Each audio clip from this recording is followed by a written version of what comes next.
Ukraine's president on Wednesday joined the United Nations Security Council meeting in person for the first time since Russia's invasion. At the UN headquarters in New York, Volodymyr Zelensky sought support for Kyiv at a contentious meeting. Ukraine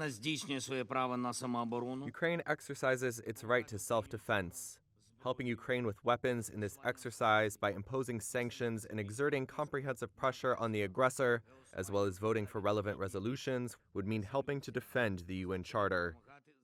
The Ukrainian leader also echoed calls for reforming the UN, specifically the expansion of the 15-member Security Council. Despite dozens of meetings over the war, the Council has been unable to take any action because Russia is a veto power.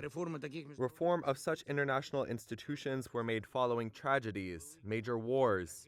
We should not wait for the aggression to be over. We need to act now. Our aspiration for peace should drive the reform. Zelensky was placed at the same table as Russian diplomats, despite Moscow earlier protesting his appearance. But he left before the arrival of Russia's Foreign Minister Sergei Lavrov, who showed up briefly to make a statement. Ukraine and Western countries have successfully isolated Russia diplomatically at the UN. During the Security Council meeting, many leaders took turns in pointing fingers at Moscow. The Russian Federation has crossed the Rubicon. Russia is abusing its veto power. And we support Ukraine's efforts to hold Russia to account. While the General Assembly has voted several times to condemn the invasion and demand Moscow withdraw its troops. Their argument, Russia has violated the 1945 UN Charter. But the Russian foreign minister accused the West of selectively using the UN Charter, quote, solely based on their selfish geopolitical needs. This has resulted in a shaking of global stability, as well as the worsening and fomenting of new hotbeds of tension.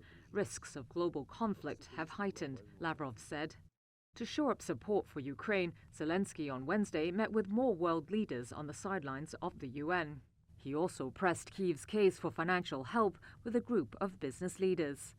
And on Thursday, he's set to head for Washington, D.C. to meet U.S. President Joe Biden at the White House.